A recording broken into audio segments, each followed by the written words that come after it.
Hey, Craig, can you hear me?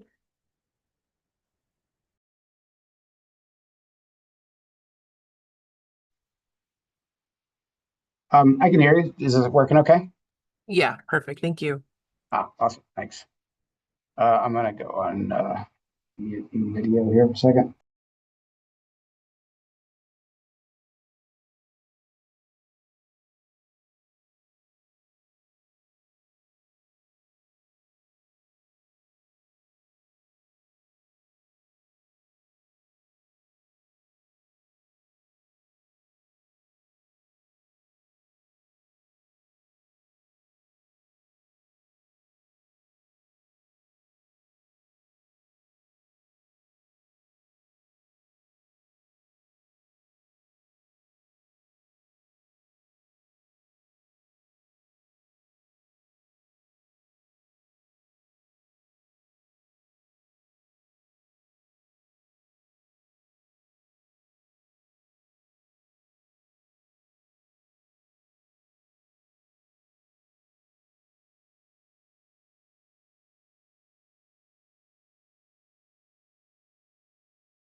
Good afternoon, all.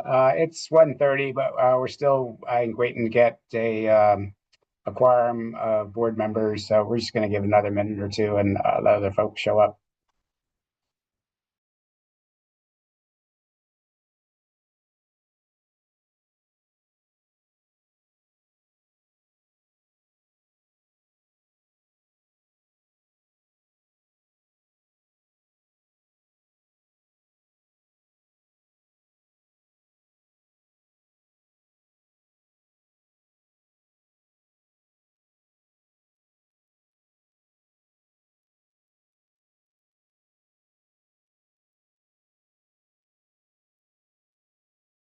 Good afternoon, everyone.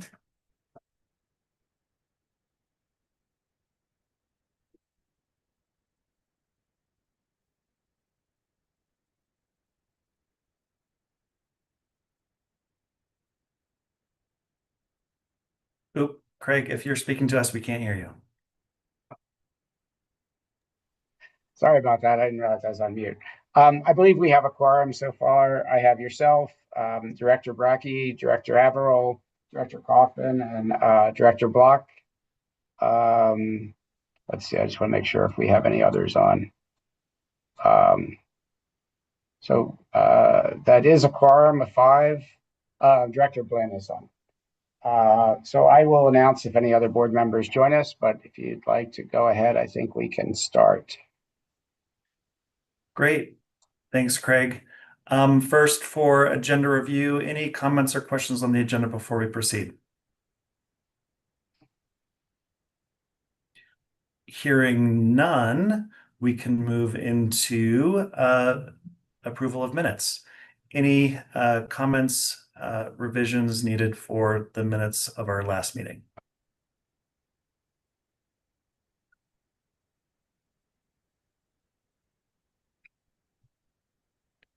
Hearing none, do I hear a motion to approve the minutes from the June 24th meeting? A motion to approve the minutes from the June 24th CTE meeting. This is Director Brackey. I'll second. All right. All in favor of the motion, say aye. Aye. Aye. Any opposed, say nay. Minutes approved unanimously. And moving right along, it's now time for public comment. Craig, do we have anybody who's signed up for the public comment opportunity? We do not that I'm aware of. I just checked the emails and didn't see it. Desiree, just confirming there was no request for public comment. Yes, no requests this month. Director Jones, there are no public comments this meeting. All right. Well, then I'll hand it over to you for the program administrator update. Sure, thanks. Go ahead on to the next slide. Well, welcome all again. It's I have to say it was nice to have a month off, taking a break in July, but it's great to be back here meeting with you all. And we'll be back at it for a few more months now before we take another break. So first of all, just some updates about the SB 230 formula program. We did manage to get the NOFA out on July 17th. We were shooting for June 30th and got pretty close, but kind of as we got closer, we identified some issues and had to work through them. But I think it was important that we got it out as close as possible, in part because agencies that are going to respond are kind of in the middle of their budget cycles and really need to think about what resources they're going to need to put into their NOFA, and they need to go to their boards and get approval. So from what I can tell, our timing wasn't bad. Agencies seem to be fine with kind of where we put them in their budget cycle. The actual responses are due by September 19th. But as we've talked about, we're really doing this on a rolling basis so that agencies can get them at any time. So far, we've received 3, one from Gunnison Valley RTA, one from the city of Pueblo, and one from Loveland. And as you see in the agenda, one of them we're going to be requesting the board to consider approving a grant for. So I think it's good news that we're already getting a few responses. I have been getting a lot of questions from agencies on various aspects of the program, and trying my best to get back to them within a day of them asking questions. I've also been conducting like an hour-long virtual office hours call every Wednesday afternoon, and that's been very productive. You said a lot of great questions about the program. I am in the process of getting set of frequently asked questions posted up on our website. I can work through the AG's office last week to make sure we're up to snuff on what we're saying, but I will be getting that guidance out as well. And then lastly, I think we're just one step away from finalizing our consulting support for those efforts. I've also been receiving some requests for local match relief. If you call at the June board meeting, we presented the idea about essentially kind of leveraging what CDOT has been using for the MMOF program. That's been working well. I said last week when I put out the packet, I'd received requests from Loveland and granted them half relief or 10% match, and Pueblo 0% match. And then also, I think since then, we received requests from Grand Valley Transit in Grand Junction. They've received full relief. I thought there was one other agency I'd received it from, and I'm not recalling who it was right now, but I've received a few. I've been trying to turn around those responses as quickly as possible. And so typically I'm getting back to agencies with a day or two with a letter, basically applying our approach. I also, I feel like the SB 230 formula program is up and running and doing great. I'm really hopeful that we'll have quite a number of grant awards that we can bring to the board for their consideration in September. But I'm really excited that we got one to consider today. I've also been working on this sort of RTD reporting requirement. RTD has formed a committee, and we're meeting once a month to talk about their progress. I think my next meeting with them is next week.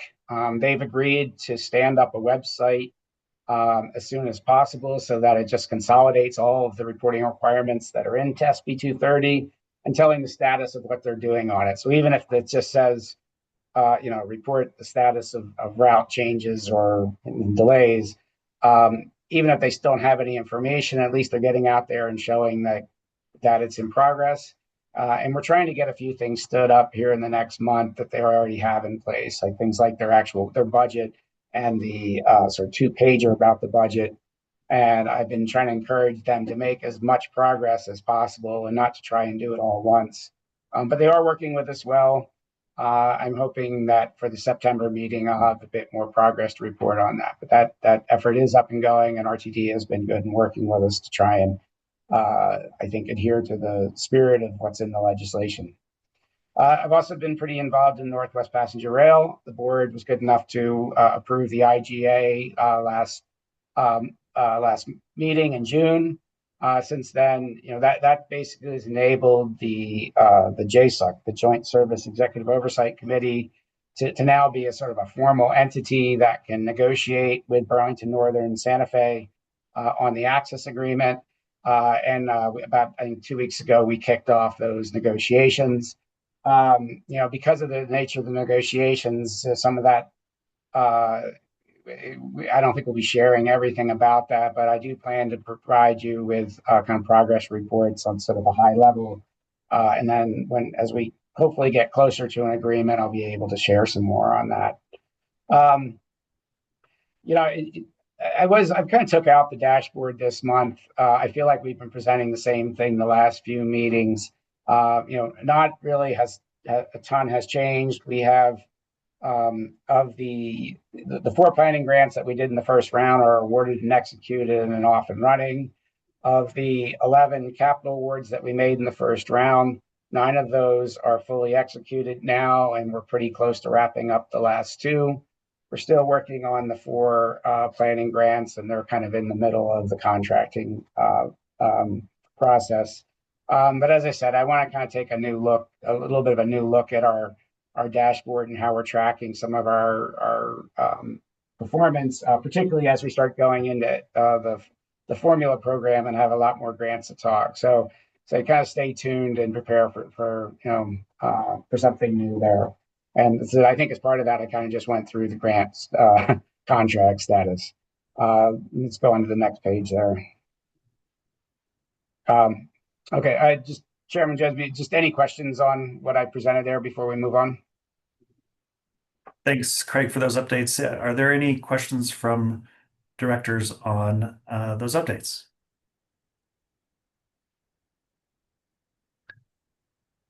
Seeing none, we can move on to our time on the agenda for any comments from directors on topics that are not included on today's agenda.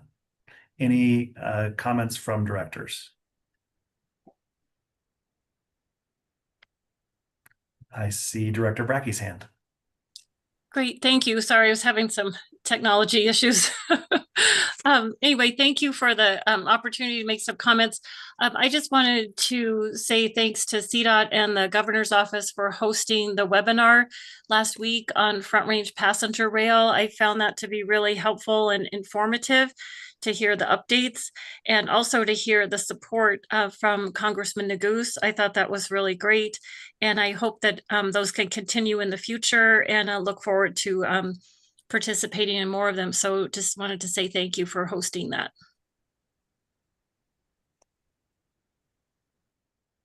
Great, thank you, Director Brackey. Any other thoughts, comments from directors?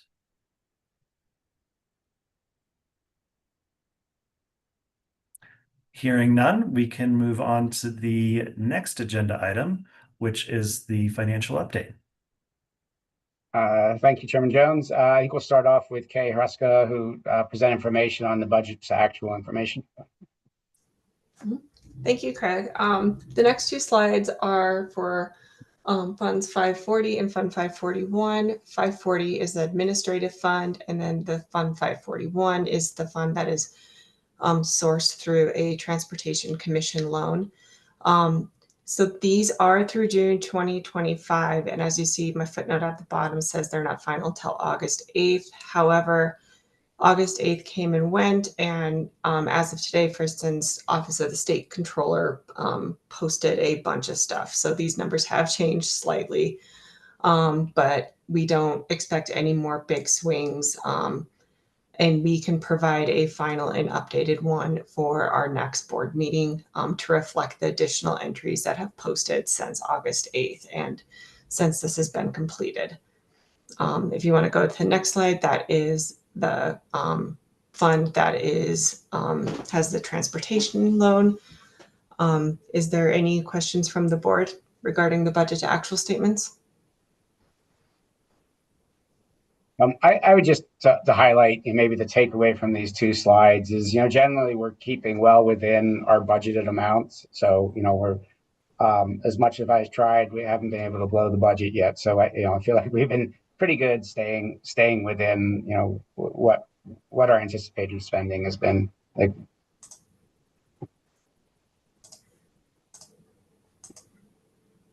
Thanks for those updates. Any questions or comments from directors? Let's go ahead on to the next slide there.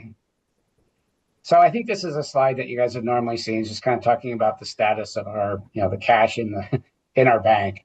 And so there's the first two numbers there. The first is really what was the cash balance at the end of FY25, and that's the 31,381,000. And then really that next number is just what's happened to that balance since the end of the fiscal year. So basically, as of the end of July, we've added about another $1 million to that balance. I think the important thing is I'm starting to learn more and more about the financial side of running the CTE. But we make these grant awards and get them executed under contract. But there's quite a bit of delay before we actually start getting cash calls against that. So we'll likely be continuing to build a cash balance until the grant awards that we've made got to the point where agencies are actually coming in for reimbursement. And particularly when those grant awards are for buses, there's a pretty big delay.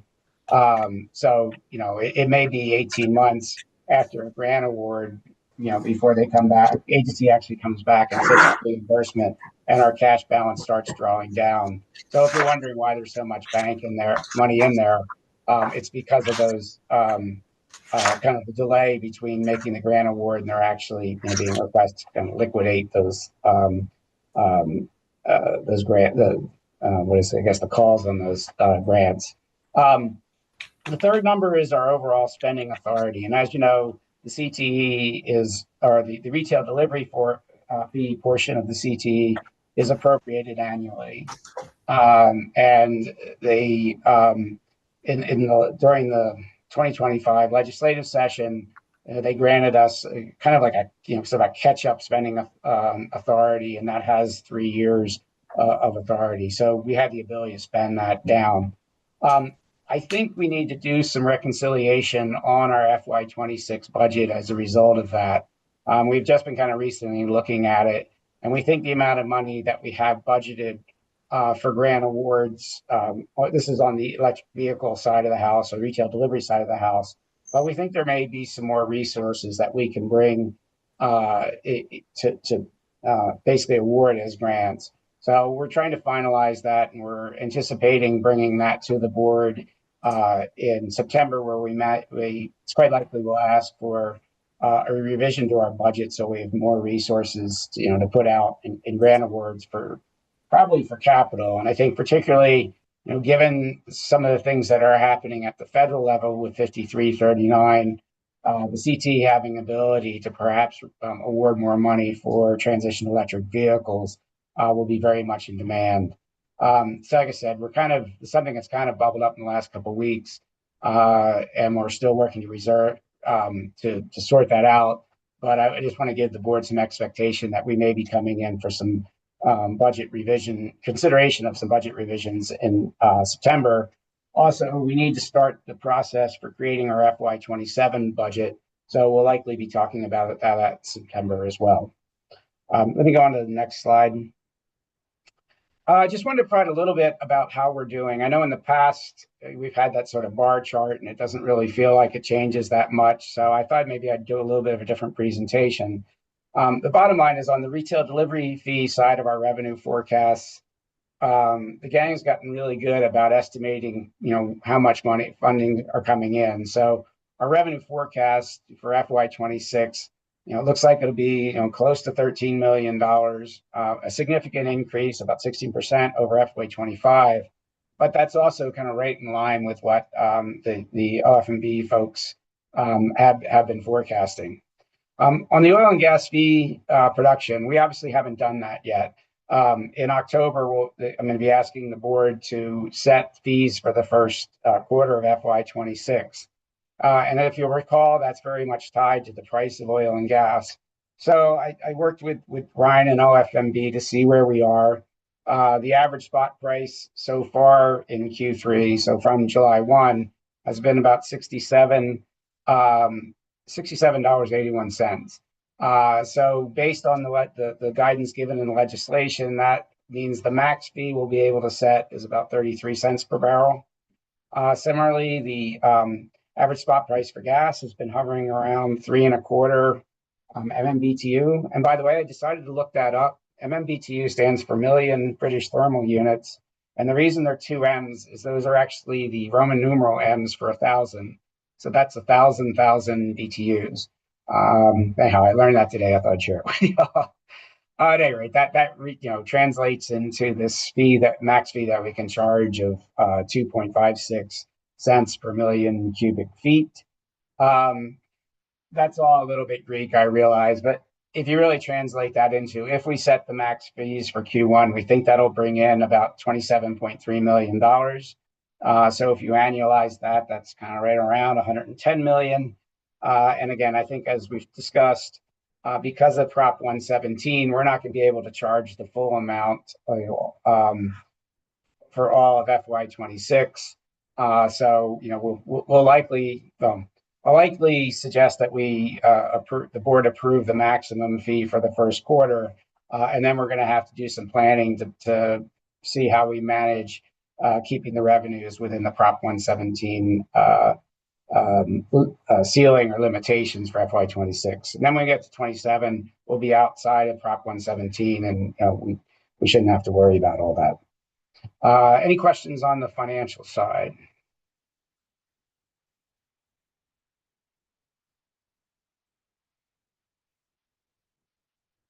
Okay, last thing here on this section is we wanted to make some cleanup to the CTE Financial Management Policy Directive.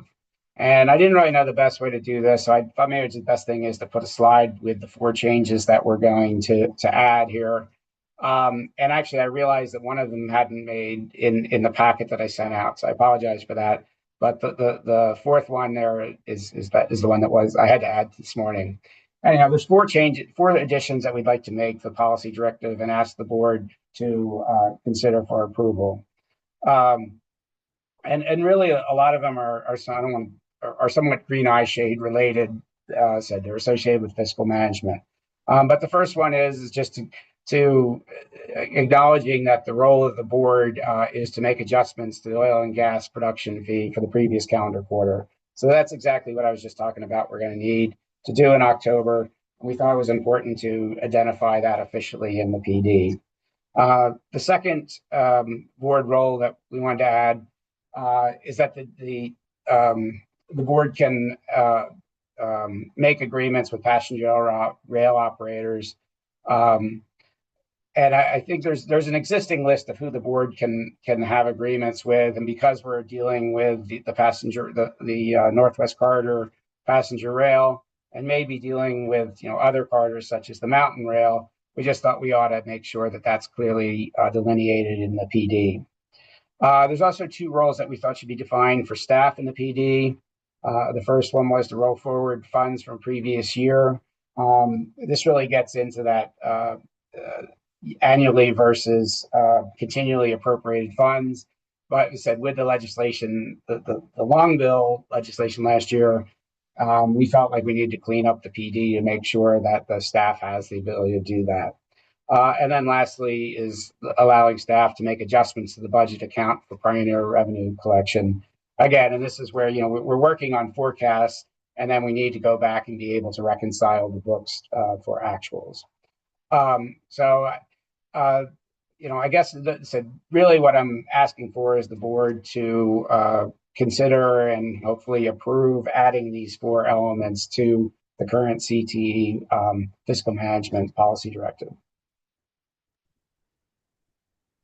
Thanks, Craig. Are there any questions for Craig on these recommendations before we proceed with a formal vote?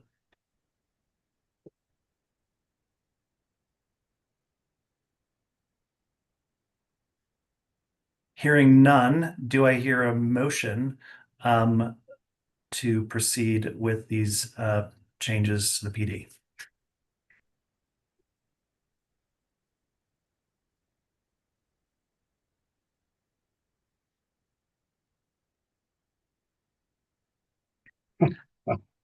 I would prefer to be a tiebreaker on a vote as opposed to the carrier of it, but Sorry, I was just trying to unmute. This is Director Brackey. I move to approve the policy directive revisions as proposed.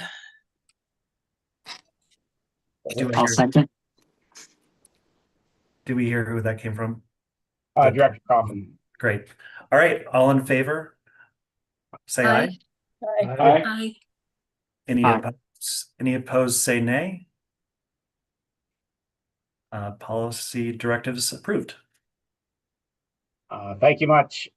Just a note that we've been running pretty fast with the overall SB 230 program, and we've had some votes, and we've been getting a lot of guidance on items, and I really haven't had a chance to sit back and create like a policy or procedural directive for how we're running that program. My plan is to very soon, we're going to start working towards documenting all that in a policy or procedural directive, and then we can have the board vote on that as sort of an official policy. But my understanding is it's not uncommon for things to work like that, where you kind of sprint as fast as you can to get things set up. And then kind of once you have gotten it set up and you sort of really know what you're officially doing and what the guidance is, you do something to memorialize that. So just a heads up, I recognize that we need to do that. And I don't know whether we probably won't be doing it quite yet for September, quite likely in October, November timeframe. We'll be looking at coming up with sort of more of a kind of a overarching sort of, program delivery procedural directive. Anyhow, with that, we can move on to the next section. All right, looks like we're on to the 2025 Zero Emission Capital Projects, NOFA. Ooh, the agenda says something different than what your screen says. Sorry about that. So, but we can proceed however, whichever direction you would like. Okay, I think it's kind of the same, just different lexicon. But Michael King, go ahead and please take the cue here. Thanks, Craig. Good afternoon, board members. I'm here to talk a little bit about our plans for the next CTE Capital NOFA, which would be released in the fall and would be focused on the zero emission vehicle programs.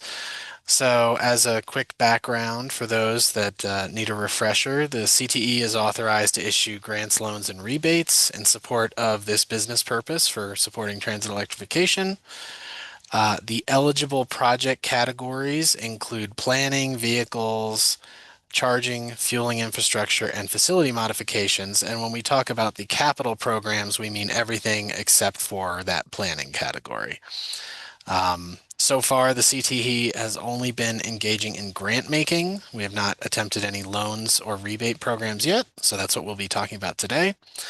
And the CTE completed its first round of capital awards in the fall of 2024.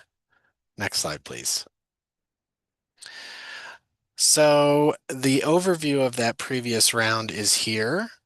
We received 17 applications for totaling about $28.6 million. You can see which categories they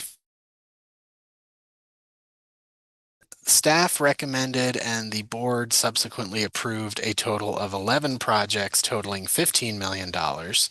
One for a facility modification project, one for charging infrastructure, and the remaining 9 were for vehicle purchases. The 9 of those 11 grants have now been executed. 2 others are near finalization, but not yet completed. And the Clean Transit Enterprise dashboard provides those updated project status updates for the public and also if the board is interested in monitoring between meetings. Next slide, please. So we have come to the board a few times in the past year to get your feedback and guidance on potential changes to the next call for projects. And these are a few points of consensus that we have reached at previous meetings. One of them was that we would want to offer as much funding as is available at the time of NOFA release. Craig referenced the fact that that dollar amount is still being precisely identified, but the estimate is about $12.7 million at this point. That may rise or fall depending on our resources. And it's important to note that that does not include the CTE's contingency reserve. So there is reserve funding beyond what we are budgeting for this call for projects.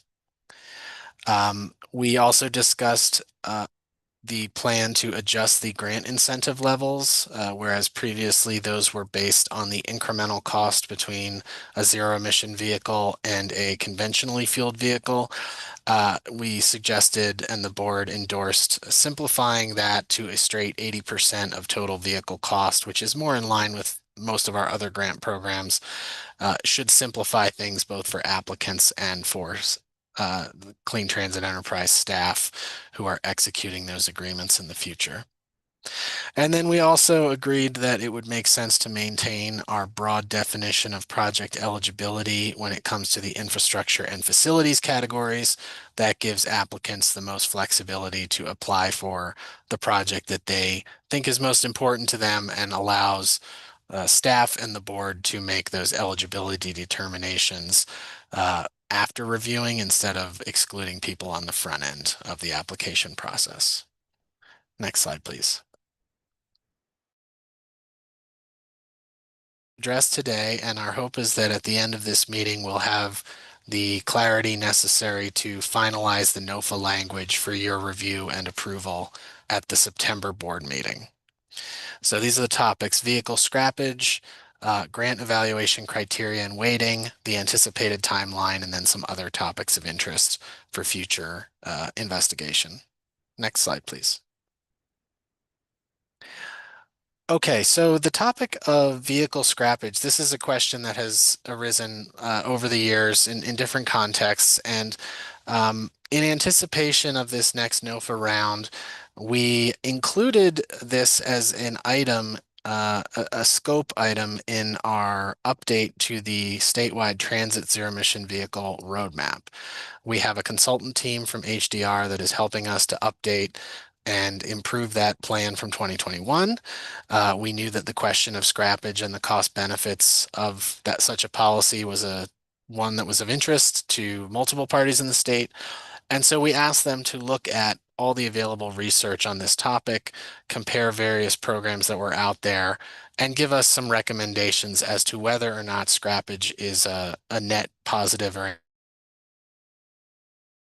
So they looked at some similar grant programs around the country, and we wanted to share some of those results with you today. Next slide, please. So the HDR team looked at 10 federal and state programs with and without scrappage policies. They identified the clearest positive impact of this type of policy is that is a direct and verifiable reduction in future emissions, because if you are scrapping a vehicle, you are making sure that it never emits any emissions in the future, and that they're not just displaced to another location, either in Colorado or elsewhere. That is somewhat self-explanatory. That's why you would scrap a vehicle, so it cannot emit anymore. Some of the negative potential impacts of a scrappage policy is that for the agency itself, it loses the potential to get resale value or revenue from that vehicle at the end of its life. It prevents the second life usage of those vehicles. So that can be a positive if you look at it from the emission standpoint, but it can also be a negative if you look at it from the standpoint of providing additional transit service somewhere else in the state or in the country. It also has a loss of ability as spares if they need them in the future. Once the vehicle is scrapped, you cannot get it back as a spare. It also has increased administrative complexity, both for the agency and for, in this case, the CTE. So if you have a scrappage requirement, that is extra work and extra administration for the transit agency receiving a grant, but it's also extra work and administration for the organization providing the grant. You have to verify that that actually occurred, you have to document it, etc. It prevents effectively a fleet from both decarbonizing and expanding its services at the same time, because it's a one in, one out sort of policy. So you can't grow your fleet and clean your fleet at the same time if there's a scrappage requirement.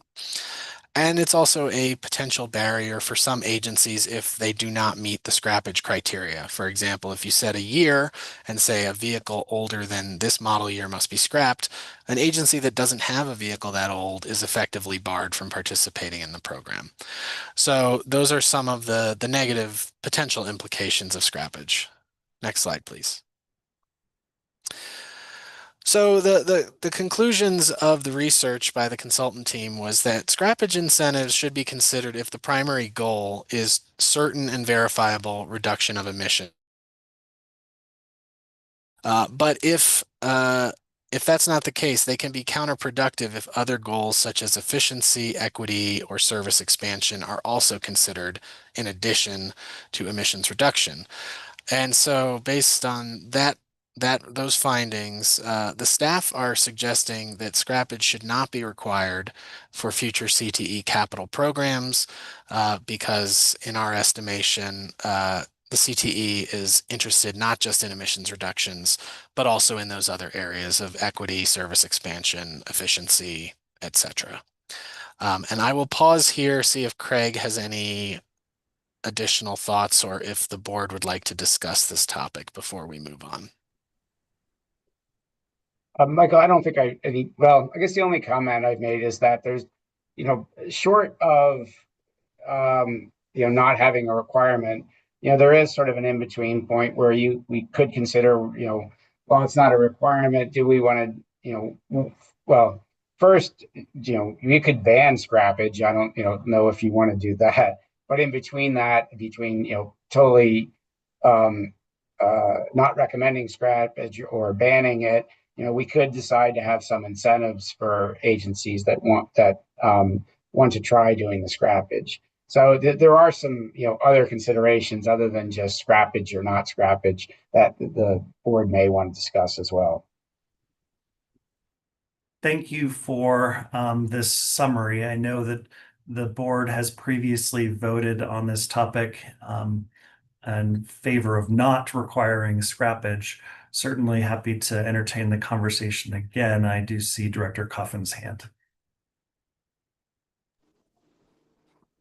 Yes, thank you. Thanks, Mike, for your presentation, and Craig for that. Yeah, I would support and even propose the idea of including a scrap incentive. I'll just point out a few things. So in our 10-year plan, we actually state that we'll encourage the scrapping of our oldest and dirtiest in-service transit vehicles as a feature of all programs that involve the acquisition of new transit ZEBs. So we're currently not doing that. And I think if we include it as an incentive and not as a requirement, that will address some of the negative impacts, Mike, that you covered.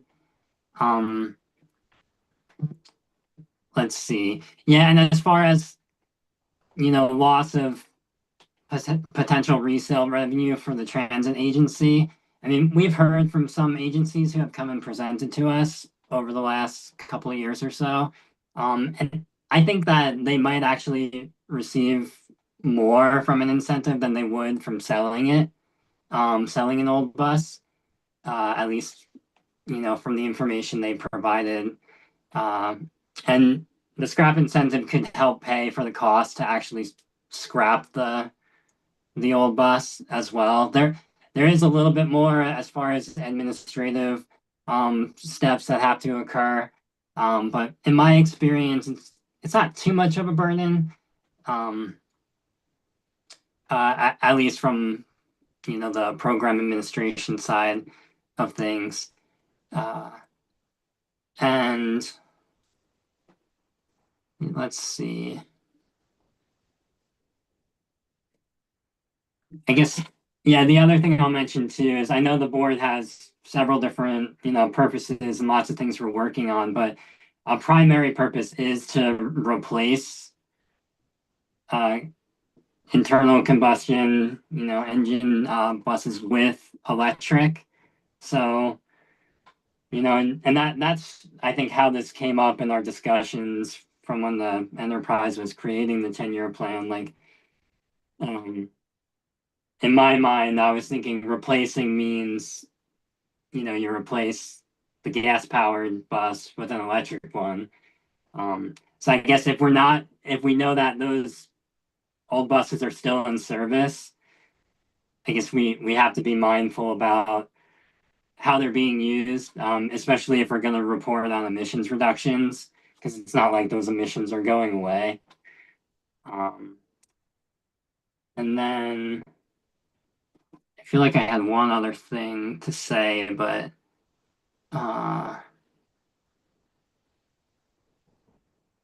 maybe I'll leave it at that for now. If I remember it, I'll raise my hand later if it comes up. But thanks.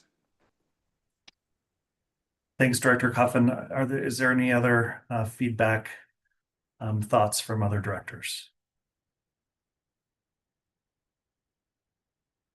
Director Averill. Yeah, I kind of like this idea of almost a compromise. I would be pretty stuck on a mandatory scrappage program. I would not be in favor of that, but I do think that since it is in the legislation or the master plan, excuse me, as Director Coffin pointed out, that we incentivize or that we move towards scrappage. I don't see a problem with incentivizing it somehow. I don't have the answer for what that looks like, or how that plays out in practice. But that, to me, that seems like a reasonable half step or measure for those folks that might want to do that or go that direction. Thank you, Director Averill. Anyone else? Director Brackey. Yeah, thank you. I guess I see this similarly to Director Averill. I mean, my personal preference is to not require scrapping for all the reasons that you stated in the staff recommendation. But I do understand that broader purpose and the goal to reduce emissions. So if there is a practical way to include an incentive around that, I think I could get to that place as well. Thank you, Director Brackey. Craig, did you have something to add? Yeah, a couple things. First of all, I think, the research that we did was interesting. Said it was kind of a nice opportunity to have a consultant come in and take a look at it. I was surprised by, how small the life of a bus is after it's retired. Like, it's not like they're doing hundreds of thousands of miles on this, broken down old bus. I think that the findings were like a lot of these buses they're maybe getting like another 20, 30,000 miles out of them max. So, I mean, I think when you're thinking about the impact of those buses out there operating, just recognize that, they're not running forever. They tend to be pretty much at the end of their life when they're done. So keep that. I think it's important to keep that in mind. A second point I'd like to raise is that, there's a little bit of a consistent policy across the CTE now that I think we need to think about, and that, within the retail delivery fee, yeah, we're helping agencies get electric vehicles or zero emission vehicles. But we're also, on the other hand, with the SB 230 program, we're helping agencies buy perhaps traditional buses. So I think from a policy perspective, requiring agencies to scrap them over here when we're helping them buy new, perhaps like hybrid vehicles or even diesel, conventionally fueled vehicles over here, feels like just kind of incongruous from a broad policy perspective.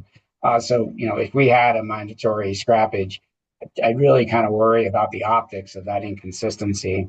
So the last thing I would say is that, in terms of incentive that we could provide, the idea that I had kind of shared around a little bit this week was, well, probably the best mechanism to do that might be in the local match, so that, if an agency has a 20% local match, perhaps they get some credit for if the money that they've lost through scrappage could maybe be provided in terms of local match on their next grant. But there's kind of maybe a simple mechanism where we could experiment with that. Is that actually enough to encourage agencies to try scrappage? And if so, is it making sense? You can do it in a little bit of a laboratory approach. And again, it would be within our existing framework. It wasn't like we'd be giving the money for it, or having to figure out a way to actually fund scrappage. So again, I thought, perhaps that's, if we're looking for sort of a place in between, perhaps, again, providing that local match relief in some form or fashion could be the mechanism. I guess I feel a little bit agnostic about it as the director. I can see the points about it, but it also has some challenges with it. So to me, this is a bit of a, wherever the board wants to go, or if the board wants me to do more research, I'm happy to go either way. Thanks for that. I have some pretty strong feelings on this topic. I believe that electric vehicles are still powered by electricity that may not be clean, and that every transit resource is precious, even if it's not operating locally. Having seen RTD buses in Central American countries, still branded with RTD bus routes, full of people, I think a full bus is still a cleaner mode of transportation than, even if it's spewing emissions, than folks using single occupant vehicles. So I have a really hard time. If this was my grandmother's Cadillac, then I could understand incentivizing scrappage. in order to get people to purchase a different type of vehicle. I think scrappage personally is an economic driver for bus manufacturers, less of a strategy to reduce emissions. It's a bus. As long as it's full of people, then it's doing its job in helping to mitigate air quality impacts. So I'm not hearing from a lot of directors that are wanting to revisit the vote. I'm certainly not opposed to maybe some exploration of an incentive. I personally would not be wanting to encourage destruction of transit assets in favor of a feel-good, privileged space of trying to say that we're doing good things. A transit vehicle that's still operating and carrying a lot of people is worth a lot more to me than feeling good about saying that we're getting emissions out of the air. But I'm seeing some hands from other directors. First, Director Frommer. I think Dawn was ahead of me. Sorry, Director Block had her hand up first. That's okay. I tend to agree with Chairman Jones. Being a small rural area, we would benefit greatly from one of those buses that may be replaced with a electric bus that we could use for the rest of the life of that bus. So I think I could say I'm not in favor of scrapping. At this point in time, I don't know that I'm in great favor of even incentivizing. However, I would be willing to listen to what that middle ground might be. Thank you, Director Brock. Director Frommer. Yeah. First off, that's pretty wild, Chris, that you saw RTD buses in South America. Crazy where these things end up. Yeah, I guess I probably feel most comfortable sticking with the no scrappage requirement. The way I think about it is if we're thinking about personally on vehicles, in my opinion, we have too many of those. So if we want to scrap some gas cars and replace those with electric, I'm all for it. When it comes to transit buses, that's where we're lacking. We're trying to grow transit overall. So kind of agree that we need maximum flexibility. And I worry a little bit that an incentive would reward transit agencies that have a little cushion in the fleet and have buses to give, as opposed to those who are smaller and using all of their assets and sort of maximizing the use of the buses. So worry a little bit about that, but I guess I'm open to it as well. I'd probably prefer simplifying the program with a no scrappage requirement. Thank you, Director Frommer. Seeing no more hands, Craig, I want to make sure that you and Michael have gotten the feedback that you need. Are you wanting some clear direction on whether or not how much we would like to prioritize exploration of an incentive? Well, I don't, since we already have had a vote in the past, and it sounds like the policy is pretty much to keep on. I think if that's the guidance from the board, and I don't know that we need a new vote. The new issue, I think the issue that came up is it sounds like everyone's fine with us not requiring it, and I think that's the existing policy. The question that's made a little bit on the table is, should we develop some type of or look at some type of incentive program? And I get the sense the board is a bit of a mixed view, but probably leaning towards not doing that. So I think I said you obviously can kind of call how you want to do with this. I think the answer could be either the board formally wants to decide now that it doesn't want to explore any type of incentive as well, in which case perhaps you want to do a vote on that, or if you want to say, well, we don't want to deal with it an incentive in this next round, but we'd like you to maybe explore it more and come back for future rounds. Perhaps that's just more of an affirmation by discussion. So hopefully that wasn't too murky, but I think if you really want to kill the idea of an incentive, I'm not sure the board has voted on that, and they should. if you want to leave it open, I think we could just be guidance and we can work with that. Thanks, Craig. From what I heard from folks, it seems like there's a willingness to entertain the concept of an incentive, at least to talk about it at a future time. No changes, at least in our approach at this time, but if and when you all have capacity to conceptualize what that could look like, could certainly consider it at a future round. I think I got what I need then. Thank you. Director Coffin? Thanks. And hey, Craig, I have an idea. In one of the previous board meetings, we talked about the possibility of maybe having like an subgroup meeting, a work group meeting to talk about kind of dialing in emission reductions. Maybe that's something we could look at like more in depth during one of those meetings if we end up having that. I'll let Chairman Jones go. Yeah. Thanks for that. I do recall that we did have a conversation about establishing some subcommittees. Not sure where that effort is currently.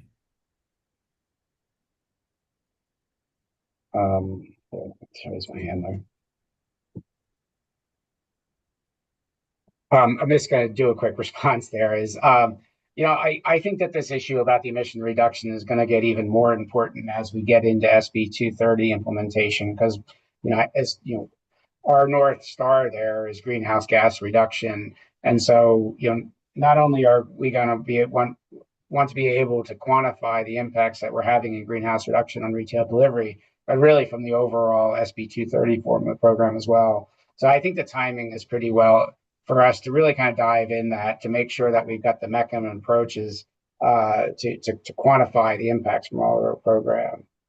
So I think it's very timely for us to get in that. If the board wants to create some sort of subcommittee or ad hoc task force or something to work on that and to help guide CTA staff, I'd certainly welcome the support and help.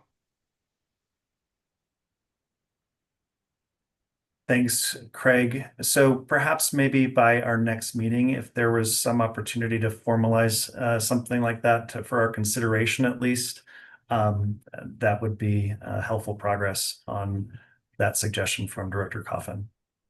Okay. Happy to do that. I think maybe just kind of giving us a little bit of, maybe I could present some sort of roadmap or, sort of scope for what we would try and do. Okay. Happy to do that. Great. Thank you.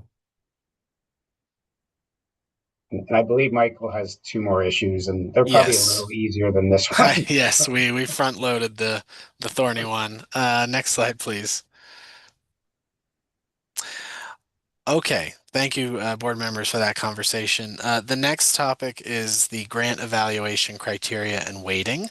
Just as a refresher, these are the grant scoring categories that were used in the previous round, and the weighting of the total 100% score that they represented. Just to the above criteria or weighting, I think that the members of the scoring committee found that these were appropriate. They are based on the 10-year plan and what the board said were its priorities for this program. And so happy to answer any questions on this, but we feel that it is appropriate and we'd like to maintain this in the next round. All right. Thanks for that. If there's nobody, none of the board members disagree, maybe we can move on. All right, thank you. Next slide, please. So the scoring and the weighting, we are not proposing any changes. We are hoping to have a new refinement in terms of how we calculate one of those categories. So we have the emissions benefit calculation. In the previous year, we used a tool called A-Fleet, which comes from the Argonne National Laboratory, and that was what was used to estimate the emissions benefits of vehicle replacement projects so that we would have a way to know what should be the score in that 25% of the overall score. But in doing so, we found that A-Fleet lacks certain features. For instance, it does not have a way to compare a full-size bus versus a smaller cutaway or van, for instance. And so you were doing sort of apples and oranges if you had two projects side by side with different vehicle types.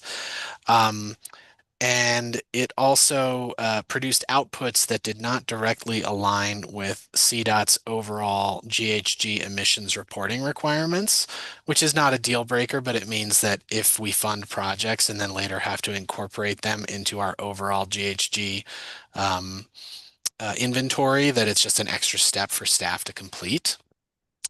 So if we go to the next slide. I reached out to some of our GHG team at CDOT to ask for their advice about whether there were better tools available to use. And they really went above and beyond by suggesting that they create a new tool that would solve all of these issues as opposed to pointing me towards an existing one. So the benefits of this new approach is that it would create a level comparison between projects, regardless of the type of vehicle in question. It would allow CDOT to more readily incorporate any funded projects emissions reductions into our broader inventory. So that would just be more efficient because they would be produced in the same way. And then it will also minimize the burden on staff, because basically we will be asking for a defined set of inputs from each applicant, but then the process of modeling those and producing the outputs will be standardized, replicable, and we won't be asking them to learn how to do that themselves internally. Next slide, please. Oh, I'm sorry. We can go back, actually. So essentially what I'm saying is that we have this new approach. We think that it's going to provide some additional benefits. I don't think that the board necessarily needs to weigh in on this particularly, but we wanted to let you know that this is an example of a more minor process improvement that we're making between rounds.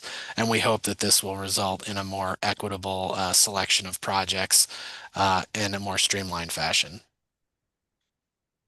And we do have some staff from the GHG team if there are any particular questions about the model, because I am not the person to answer those, but they are available if we want to ask them. Thanks, Michael. Craig, do you have something to add? Yeah, and actually, I guess maybe as a question, Michael, but for the benefit of the board, is this new tool, would this be something that might actually be able to inform this emissions initiative that Director Coffin was just talking about during our previous topic? Is there any relationship there? Well, to be honest, I am not familiar exactly with the overall emissions conversation that Director Coffin was referring to, but I think it's fair to say that this would establish sort of a foundation for how are we thinking about measuring emissions across the CTE programs, and how do we make sure that that approach aligns with the broader CDOT approach. But maybe Chris is able to more directly address that question than I am. Thanks, Mike. Good afternoon, everyone. Chris LaPlante with the CDOT's Air Quality and Climate section. You know, I'm a little bit familiar with the work that Rick is referring to, since I previously worked for the Air Pollution Division for about 24 years before coming to CDOT.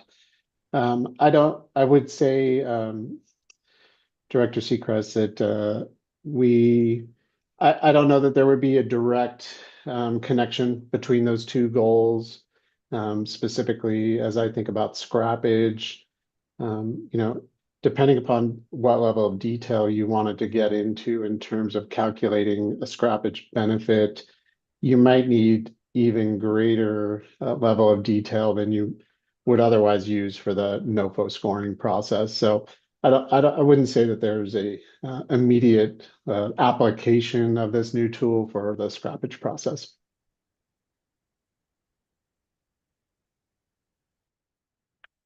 All right. Thank you, Chris and Michael. Are there any questions from directors before we move on to the next topic? I've just got one question. Sure. Thanks. Yeah. So for the greenhouse gas modeling, sorry if I missed this. Are we also looking ahead to the SB 230 funding and how increased transit service will impact greenhouse gas emissions and potential reductions there? I just have been spending some time with RTD's performance dashboards, and they do have a environmental dashboard. Although the only thing listed is like sort of the emissions associated with the facilities.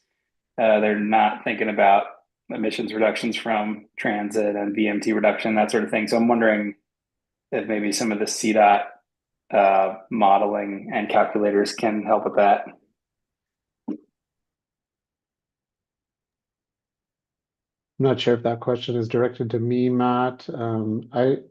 I don't know if it is. I'm not exactly sure what the question is that you're asking, like which context, the calculations that you're referring to for CDOT modeling. Well, I'll just interject. So I think that for this particular request related to scoring of projects, this was focused on those projects funded under the zero emission vehicle program, the retail delivery fee, as opposed to the new oil and gas fee. So as a result, we did not attempt to incorporate, basically trip replacement emissions benefits. It was just thinking about the power source of the vehicle. But there might be more to say about CDOT's overall approach to factoring in increased transit ridership into GHG benefits that I'm not the one to address that. Chris maybe would be able to talk to that point.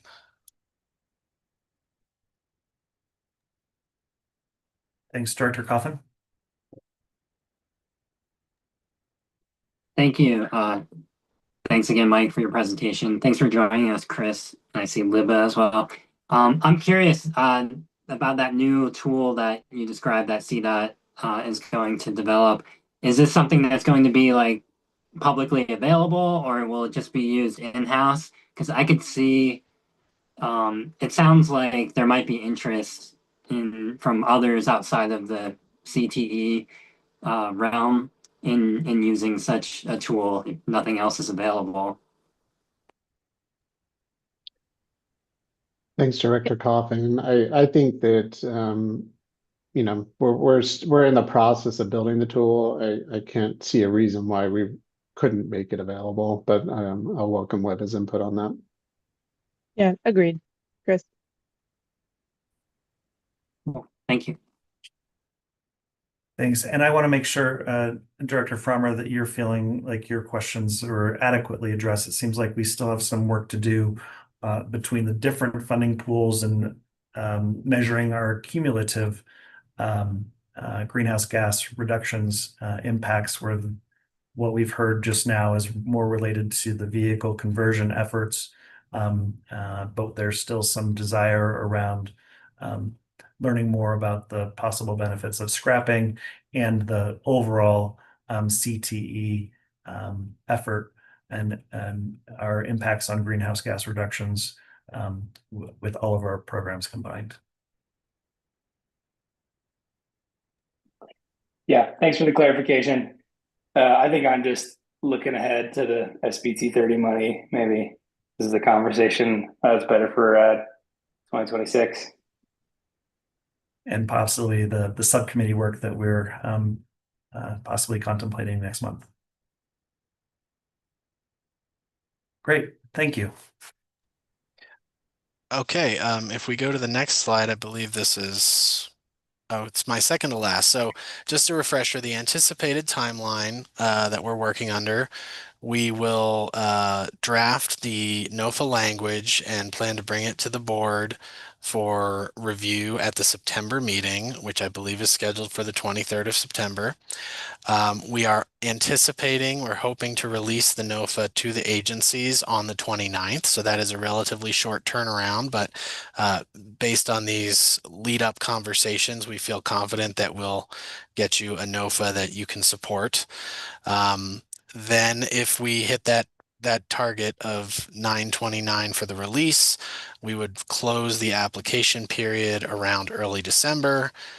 We would have the review and scoring committee work occur between December and February, and then hope to make award recommendations to the board at either the February or March board meeting. And, assuming approval, we would be announcing awards and initiating the contract process in the early spring. Obviously, all of these dates could shift depending on whether we hit each one. And I'll note that all of these were identified in alignment with the Division of Transit and Rail, because they are planning their own separate capital call for projects. And we always try to align with those to make things easier for the transit agencies to apply all at once as opposed to separate time periods. Great. Craig, something to add? Sure. Yeah, just two quick things. There's a reason we picked the September 29th date, because we wanted to make sure we had time to have another board meeting before we release the NOFA. An important part of that, though, is so it's also going to be this budget consideration that if, once we get some things ironed out, we think we'll be able to come by with recommendations for revisions to the FY26 budget that may allow us to increase the amount of funding that we could put into make part of this NOFA. So I just want to, again, give a heads up that that's sort of coming at the next board meeting, but that's part of why we have the timing that we do. Great, thanks.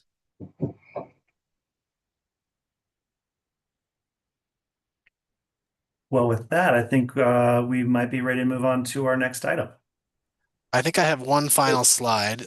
Never mind. This is just to kind of put in the back of your minds as future topics. So, assuming that we are able to release our NOFA, we just have a kind of a parking lot of other topics that we plan to bring to the board in future meetings. One of those is, how do we calculate emissions benefits for non-vehicle projects? Charging infrastructure, facilities, or planning, if that's something that we want to attempt to do in the future in a way that is consistent and fair. We also want to talk about some of the canceled or modified federal awards that we have been seeing to transit agencies, and what role, if anything, the CTE has in helping to respond to those and help the agencies deal with those changes. We want to talk about ongoing maintenance and operational support for grantees, if that's something that we have a mechanism to support. Policy for non-functional vehicles and equipment. If a manufacturer goes bankrupt or there's another persistent issue, what remedies do we have, and what role does the CTE play there? I mentioned at the top that the board, the CTE has the ability to issue loans and rebates, but we've never explored that fully. That could be something to delve more deeply into in 2026. And of course, any other topics identified by the board, we are happy to prepare presentations on in the future. So with that, I will thank you and let you move on to your next agenda topic. Thanks. It sounds like we all have some job security here. All right, next item is the SB 230 NOFA release. Thank you, Chairman Jones, and thank you, Michael, as a good, thorough presentation. I think so. There's a lot that goes into leading up to the release of these NOFAs, and Michael's well into this, and has had more time to get things straightened out. On the other hand, 230 implementation, we're running pretty fast. So it's a hackney metaphor, but we're building the plane as we fly. So as part of that, we've been getting a lot of, sort of questions and guidance or questions for guidance or opinions on a host of topics. None of it bad, but it's, some things that maybe we could have foreseen, and other things that I think we could have worked at it a year and not thought about. But it's a very complex program. So I have two parts of this discussion. The first one is we do have a submission or response to the NOFA that I think is very good, that I'd like the board to consider approving. But we'll get to that in a second. And then secondly, I've got about 4 or 5 issues that I think have raised the issue where I'd like to get guidance from the board. So I'd like to focus on the positive first, which is that we received a NOFA response from the Gunnison Valley RTA about 2 weeks ago. I've been working very closely with them. Scott Truex is the director, and really kind of using them as almost sort of a pilot or test case as we try and figure out, how do we translate what's in that legislation into a NOFA and then into a response that makes sense? And Scott has really done a great job in doing that. Based on the formula that we approved in May, the formula grant for Gunnison Valley would be $455,000. The submission that Gunnison provided, like I said, first of all, you've been really a great partner working through this early process. So it'd really be a privilege, I feel like, to have them be the recipients of a first grant because of their collegiality in this effort. GVRTA has really got a strong record of growing their service and ridership. As part of their submission, you see the increases in ridership that have been happening every year. So it's an agency that really has a lot of credibility in terms of their ability to continue to expand and improve their service. By my account, and I've shared it internally here with CDOT, the NOFA responded everything that we asked for. So they checked all the boxes and dotted all the I's in what they needed to provide. As part of the NOFA response, the agency talked about how they got to this, and they have a 5-year plan that they connected it to. So there's a strong planning basis for the improvements they want to make.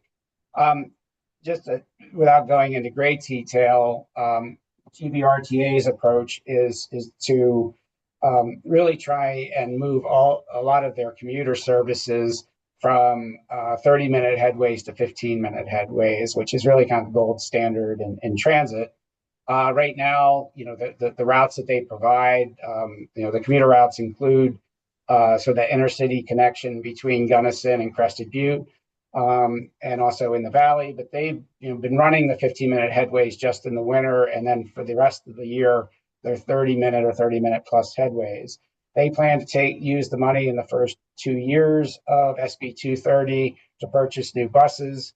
And then as they get the new buses, to put them in the service and then transition to using the funding to operate those buses, which I think very much is what we envision of SB 230 serving this purpose to first, kind of help agencies build the capacity and then transition to owning them. And that they're even overmatching the funding so that they're putting significant local contributions into this effort. So, in the opinion of staff, it's a very good proposal submission that they put in. They worked very hard to meet all of the requirements that we asked for. We think it's very consistent with the intent of the program. And we really like the idea of getting a first award done 8 months into trying to starting up the program. That I think it also sends an important message to the rest of the transit agencies in the state. That we're here to try and get these grants approved. It's not an insurmountable barrier. And then we can almost sort of use the Gunnison submission to help agencies also submit sort of high quality responses to the NOFA. So with that, Chairman Jones, I turn it to you for consideration. But my request is that the board consider making this award. Thanks so much, Craig. This is really exciting. Very happy to entertain questions from directors. Director Frommer. That was just a clap emoji. Oh, that was a clap. Good feedback. Any other directors wanting to respond to this recommendation or move right into a motion?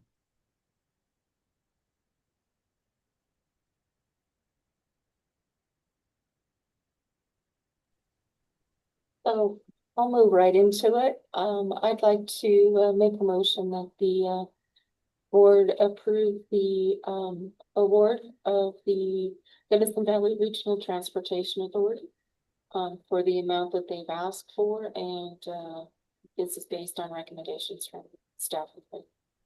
I'll second that.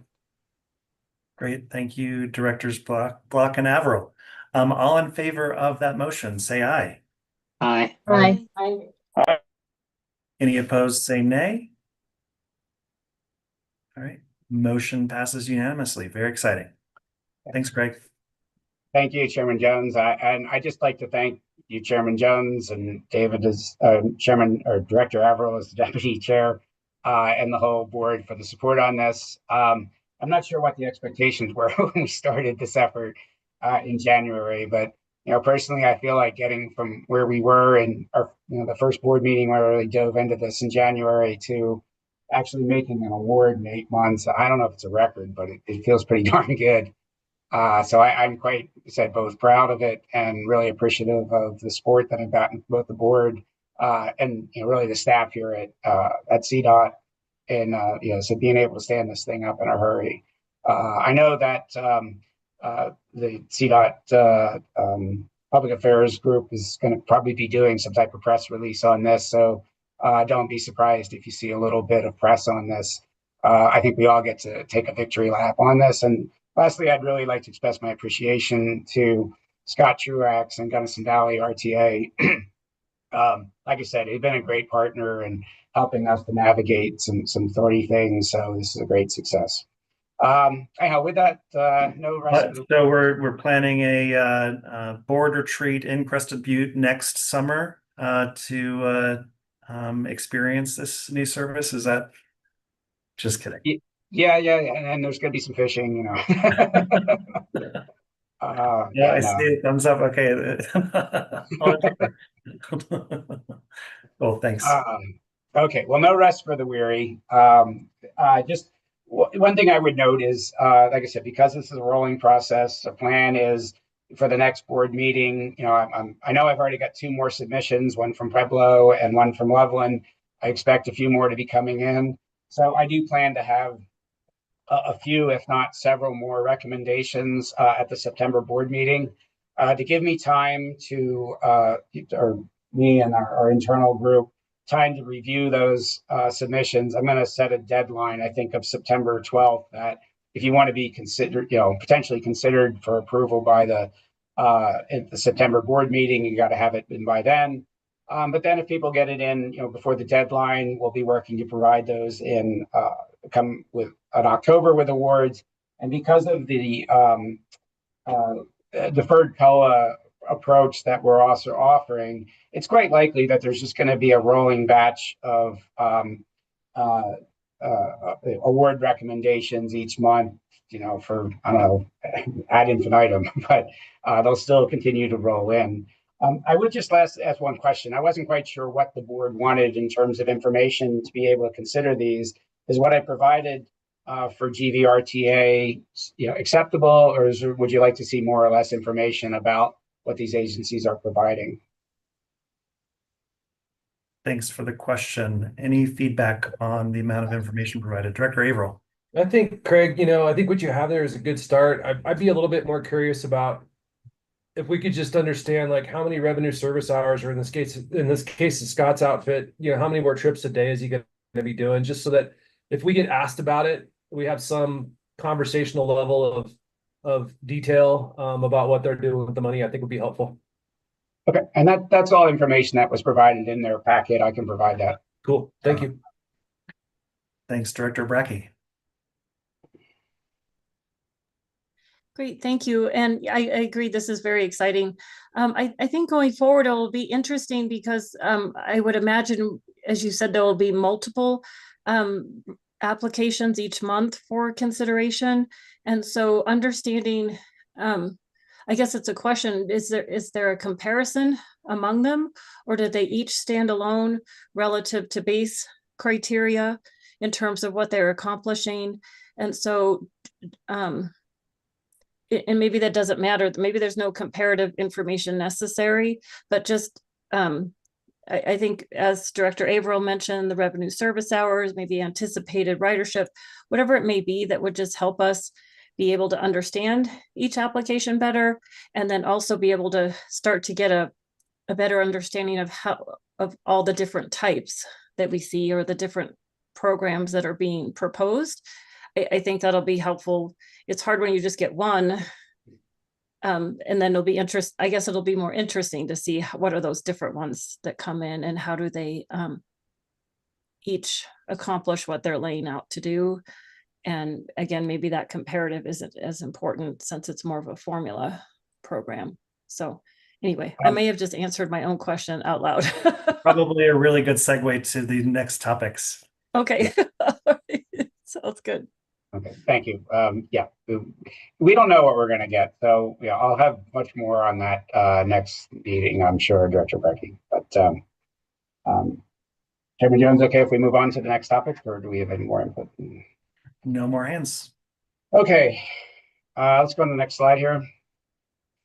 So, and one of the reasons that I asked for a little bit additional time for this board meeting is that, you know, some of these questions are a bit challenging, and said we're just learning as we go. But let me put these out. I don't know that I'm necessarily looking for a formal vote on these, more just maybe some direction and guidance. So one thing that the first issue that I want to put on is the 2-year spending window that's in the statute. Basically, statute says that agencies have 2 years from contract execution to pay the funds. It's proving a little bit of a challenge, especially as we're standing up the program. And so perhaps we can look for a legislative fix, but that's really not going to help us this round. And, you know, so a good example of what I'm seeing is an agency, say they're going to get $500,000 in FY26. They're going to buy a bus this year for $400,000 and have, you know, maybe $100,000 that they want to then combine with their FY27 grant and then buy another bus with that. The problem is then they only have a year before that FY26 money lapses. Oh, wait a minute, am I on the right issue here? Oh, I'm sorry, I was on the wrong issue. I apologize. Basically there is going to be this issue though with money lapsing, and you know we're looking for ways to really kind of get around how we deal with that. What I would like to be able to do is basically we use the formula to drive, to determine how much money an agency is going to get.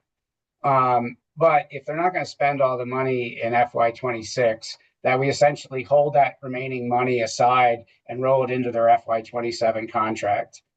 So in the example I had, and that wasn't the right track, they might have $500,000 that they're going to get in the formula, but we would actually do a grant award in 26 for $400,000, and then to say they're getting another $500,000 in 27, we would make that grant award for $600,000, and that way they have the full 2 years to spend their money in 27. I've spoken with both the CDOT CFO and the AG, and everyone feels like this is fine, well within our purview. This would address a lot of the issues. I'd still like to perhaps pursue legislation to give the board the authority to extend that period.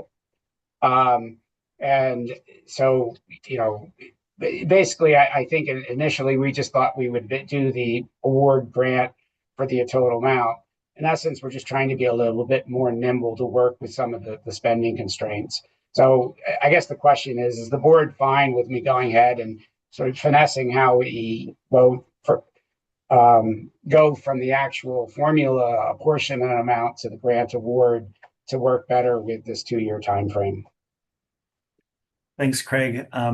Certainly happy to entertain questions or concerns. Mine was going to be, did you check with the AG?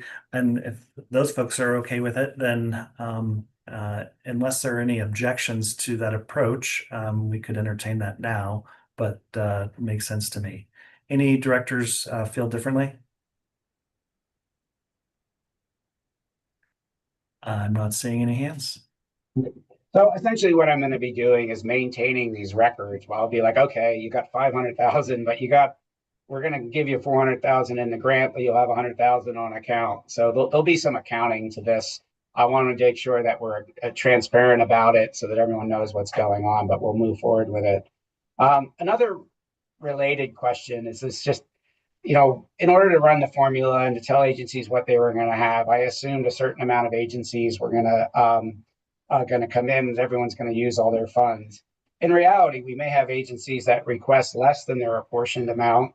I think there's 1 or 2 examples I've been hearing about. We also may have agencies that, we held money aside for to come in and they're not coming in this year. So it's quite possible we have 2 or 3 million sort of left over of FY26. And you kind of, I've been asked, like, what happens with this unclaimed, money for 26? My prerogative is not to try and go and do some second distribution and another NOFA or do amendments to contracts, but merely just roll that money into the FY27 funding. And then we could decide to either start building that contingency fund earlier, or we can just put more money into FY27.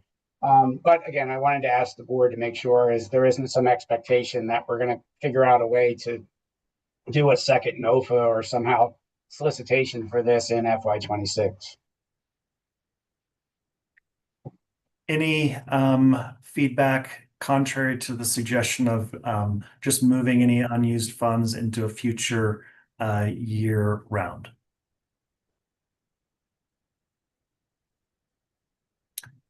I see Director Blind's hand.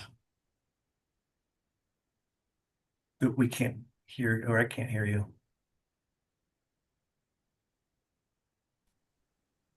Nope. Sorry, I don't know if we're allowed to use chat for these public meetings. I think so. If we can read it out, and then it'll be fine. We can hear you now.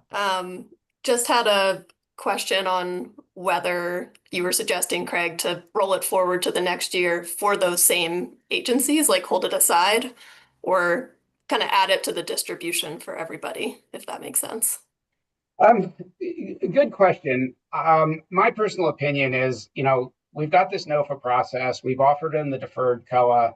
So there's plenty of opportunities for agencies to come in and sort of reserve that money and give themselves time to do it. So if, by the end of if they don't respond to the COA, to the NOFA, to at least, request the deferred COA approach, then I think that they're sort of out of it for this year. The money rolls into the broad pool and gets allocated out. And, by all means, if they come in 27, they're eligible for the 27 pot. But, if agencies haven't submitted, we're not going to hold the money aside for them. So that would be my recommendation. But I'm glad you brought it up because it's an important distinction. I mean, that sounds fair to me. Just wanted to clarify. Any other feedback or questions? Hearing none, it sounds like there's support for that approach, Craig. Okay, thanks. All right, the next one's a little thornier at issue and a little bit more complex. So the SB 230 legislation and the associated statutes, very much sort of focus on providing new transportation, new transit services. So it's kind of net, it's supposed to go to net new services. The nexus that we have as an enterprise actually focuses, much more on greenhouse gas reduction, which is a little, those two aren't completely incompatible, but there is some tension between them. What I've seen is that there's a couple of instances or circumstances that are coming up that are a little bit of an awkward fit. And really, I would say is, what happens when there's agencies that have service that's currently at risk for a variety of reasons, and so are asking, can they use the SB 230 to maintain those existing services? And, the question is, should they be able to do that? And I think it's important to differentiate some of the circumstances that are coming in. The first is where agencies are just losing a non-local funding source. So if MMF funding was being used to provide something, that's now gone away. So basically, but for using SB 230, they're going to have to get rid of it. They're going to have to reduce that existing service. And again, I kind of use the metaphor of the doddering old fool who's building on the one side of his house while the other side's falling apart. Because if they actually reduce the service and then come back next year and say, oh, we want to start new service, we could fund it. And, again, like you just lose a year of continuity in service. I think there's a lot of reasons for that to be eligible. Second category is where agencies are maintaining their level of effort or continue to put in more local funding. However, because of inflation, operating costs are growing faster. They're getting a bigger delta in what they can actually fund.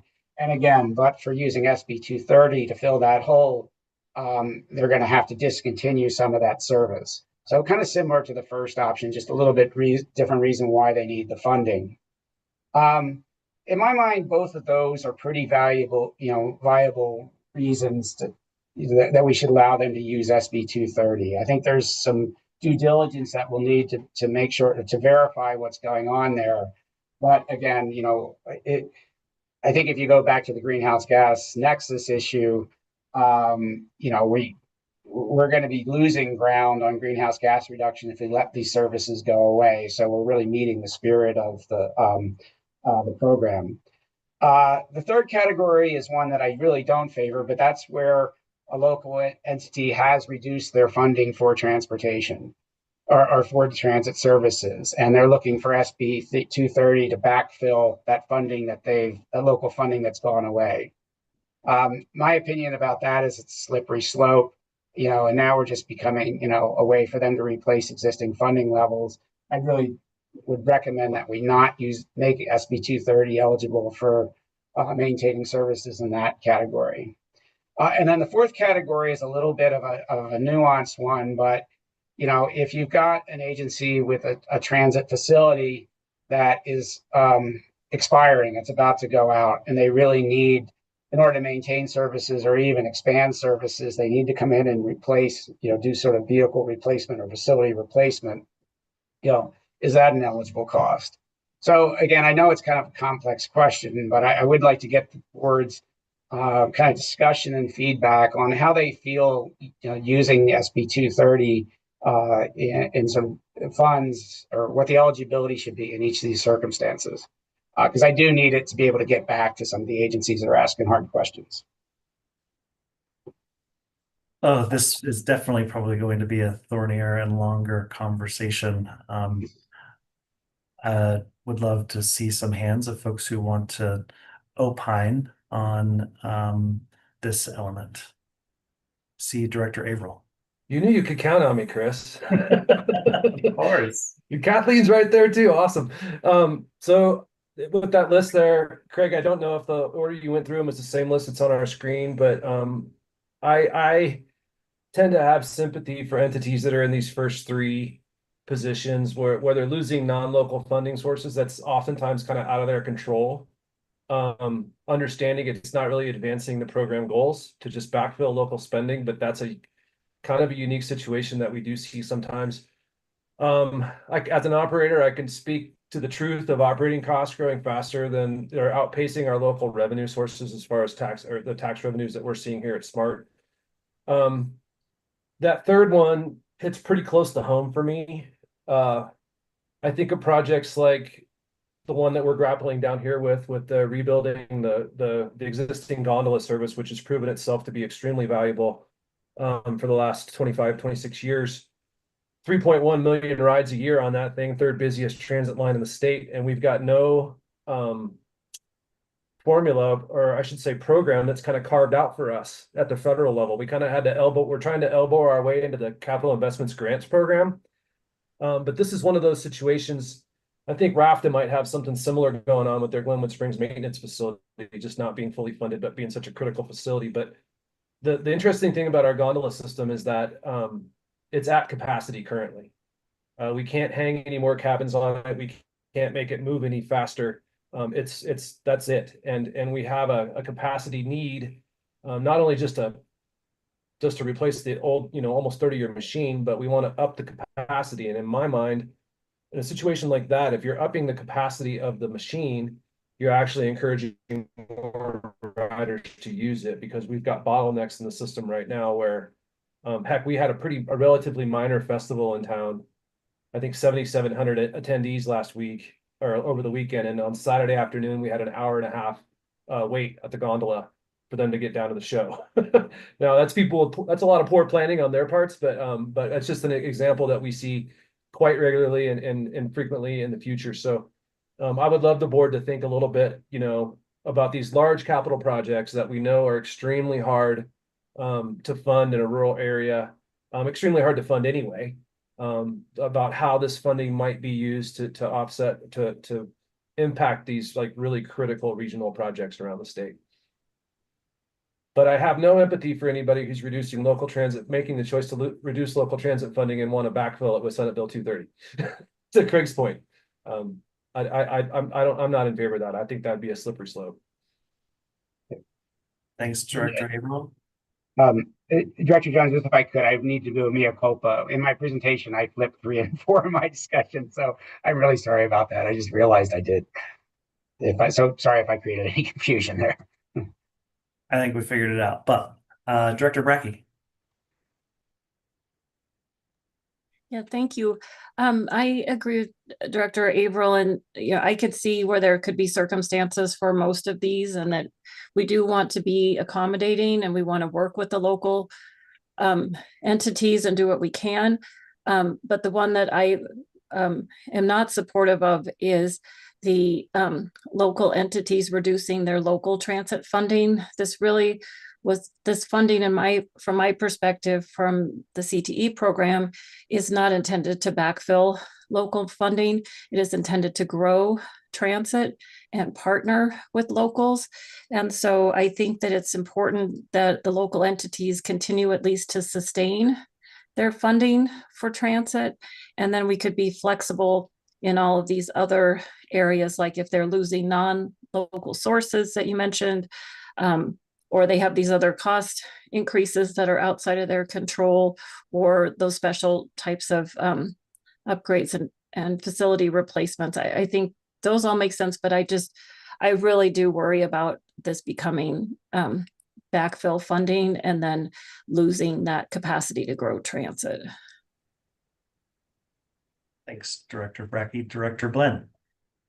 Yeah, I would just echo everything that's been said so far on the non-local versus local funding. And I'm just trying to think through like what we could require as sort of documentation of, we'd have to cut service if not for this funding, in some of these other categories, and what the process might look like, or like if there should be some sort of exception process so that it's not sort of the rule that you can do this, but in extenuating circumstances, we'd consider it just to keep the focus on expanding service. But I agree with being flexible where agencies are grappling with needing to cut service because of things outside their control. I would think we'd want to consider that. Thanks, Director Blen. Director Block. Thank you. So I'm going to ditto what everybody else said and make it very clear that I don't agree with number 4 at all. If the local entity is reducing transit funding, they've got other issues that they really don't need our help with. But I also think we need to leave some flexibility with Craig and let him bring those things to us that he thinks may be the exception or may need something for us to look at.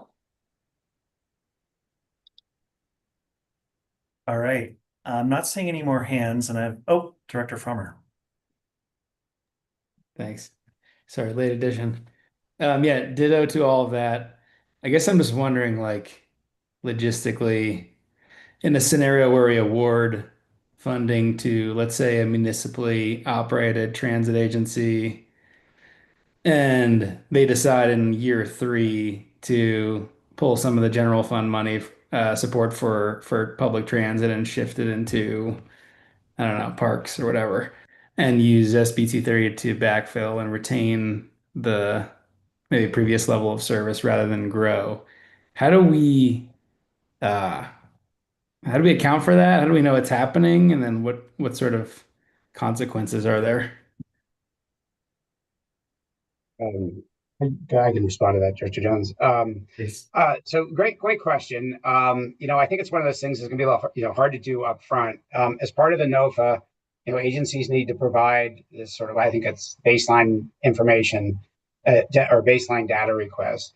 And that includes some financial information where I'm looking at their funding from local and state and federal, or local and state and federal sources. So, I think what we do is in our grant contract, we actually make it clear that they can't do that, that the expectation as part of taking this money, they will continue their maintenance of local effort.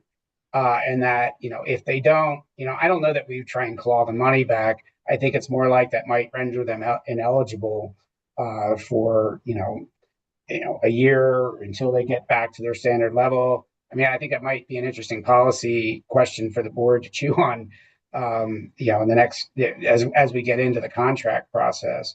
But my sense is they would essentially lose eligibility for future grants from the program. And given that, this is a long-term program, that sounds like a fairly substantial impact. And so, I do think the board would need to decide what do we want that impact to do. But I do feel like we are, and we're going to talk about the reporting stuff as well. But, I do feel like we can deal with that contractually. We're already asking for the information so that we should be able to see it.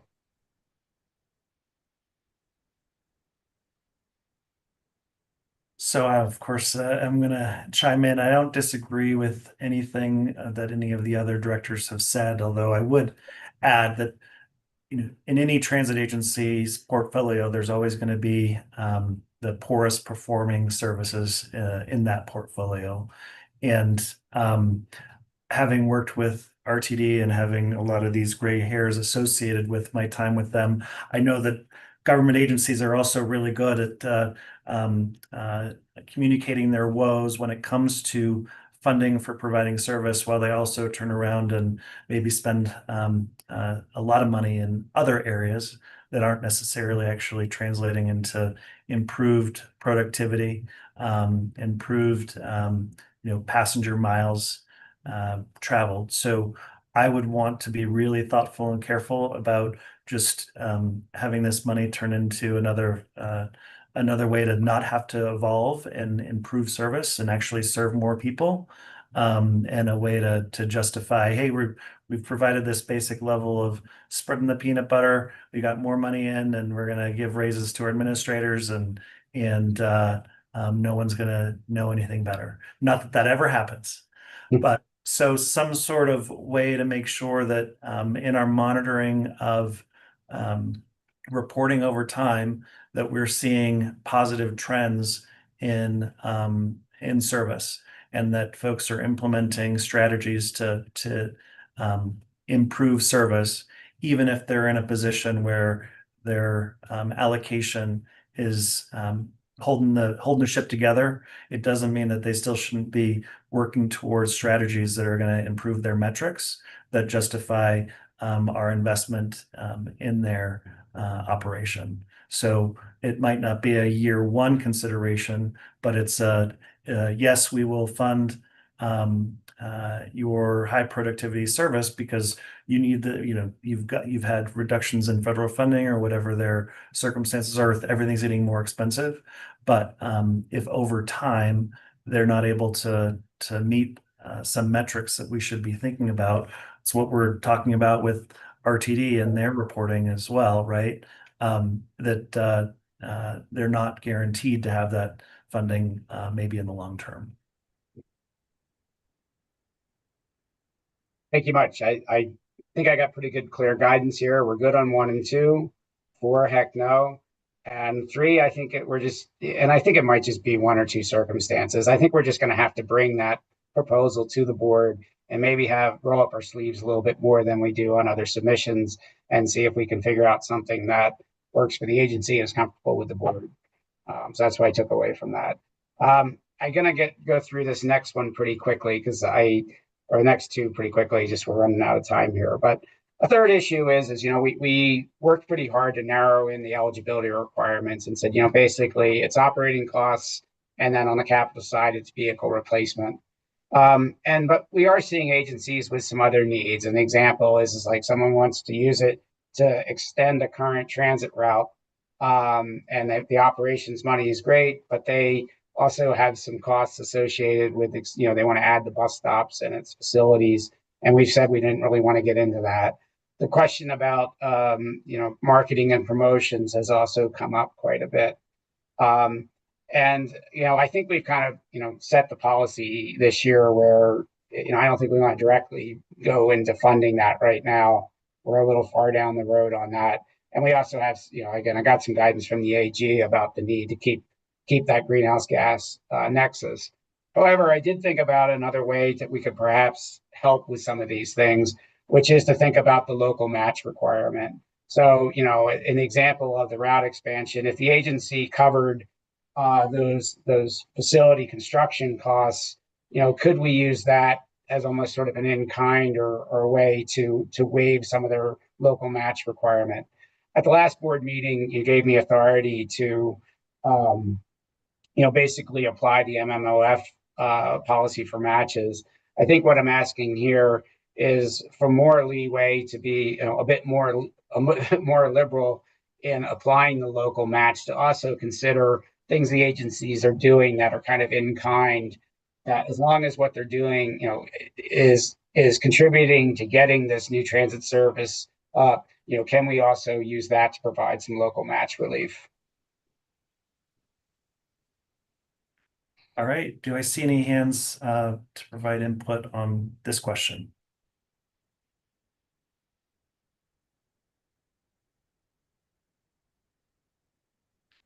Well, Definitely give it a thumbs up. Okay. Seems like, yeah. So yeah, and I know Craig, you and I have talked about this before. It's there's so much more to making transit sexy than just hiring drivers and putting buses out on the street. So certainly a huge supporter of being able to consider investments in other areas of making transit successful as part of the local match. I mean, what I'm seeing is just like, again, given the speed that we're doing this program, that local match is tough this year. We haven't given agencies a lot of time, or jurisdictions a lot of time to come up with it. And I think if the local match is becoming a barrier to implementing the program successfully, it's not really serving its intended needs. So, I feel like down the road, we can become more rigorous about applying it. And I think trying to achieve that goal of bringing more net, additional money into transit. But in the short term, I think, the more we can use it as a tool to help agencies, get these things stood up, the better. So in the interest of time, I'm just going to run with that if I can and move on to the next one. Great. All right. Next slide, please. So another issue has, the way the legislation was created, with to run the formula, we need to get this data. So we essentially made the decision to use 2023 NTD data because that's the sort of best wide source of data, and that's worked really well. But what's going to come up is there's a bunch of agencies that didn't exist in 2023, and have just recently have started service since then. Douglas County is an example. I think there's one or two others. And so they don't really fit in our formula approach. But they're, asking, like, we're a viable transit agency. We got plans to expand. I think they're meeting the goals of the program. Can we still play, or do we have to wait until, we've got data? In my opinion, it's, we should try and help these agencies. Just the fact that they aren't quite as old doesn't seem like a reason to exclude them. And the question is, then I still got to figure out a way to fund them. Generally, these are pretty small grants. They're under $100,000, so they're not really moving the meter on our overall allocation of funding.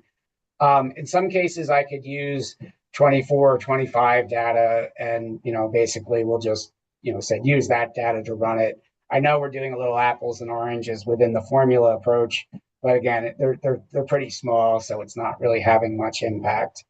Generally,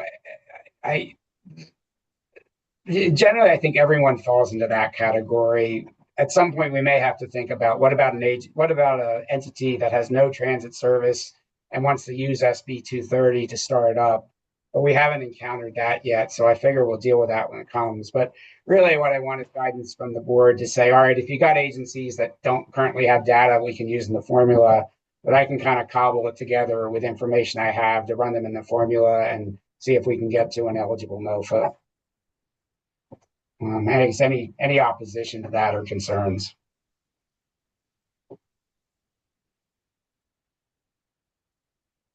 Not seeing any hands in opposition. And a thumbs up. Okay, let's go on to the last issue then.